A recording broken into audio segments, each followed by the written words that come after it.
As we journey, we've got to ask the Lord for wisdom. You ask the Lord to activate the spirit of wisdom and revelation inside of you. There are things in your life, there are seasons that you want to navigate through that you need wisdom. There are things you are contending with. I'm not talking about human wisdom. I'm not talking about calculation. That you calculate and say if A equals to B, it means C is equals to D. That's not what we're talking about. And many times the wisdom of God will appear as foolishness to men. When we talk about the wisdom of God, we're talking about God bringing you to the place of counsel, bringing you to the place of understanding, bringing you to the place of instruction. When God gives you an instruction, when God gives you a counsel, that's an overflow of his wisdom. So that if God tells you sell pure water in the city of Jos, it doesn't matter the people who are selling pure water. You will sell, and in a short time you become a multi-millionaire. You know why? Because the power of God flows in the direction of his wisdom. So if God comes to you, John, and say, begin to sell bottled water, in that instruction there is power to bring the intent of God to pass. That's why many times we don't follow God. Because when God speaks, we're trying to rationalize with our human mind. Because we think when God gives you an instruction, it needs to look like something you can analyze with your mind and come to a rational conclusion. It's time to contend for the spirit of wisdom and revelation. There are things around your life that the only way out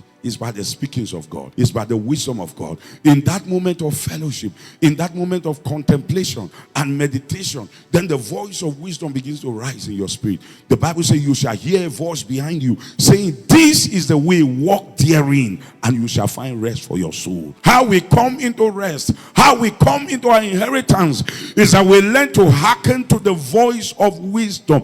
Doth not wisdom cry? Wisdom is speaking upon the rooftop for the sons of men to hearken to. Oh, the beautiful thing is that you can ask. If anyone lacks wisdom, let him ask God. Wisdom on how to journey to fulfill the call of God on your life, the purpose of God for your life, how to build your home, how to build your family.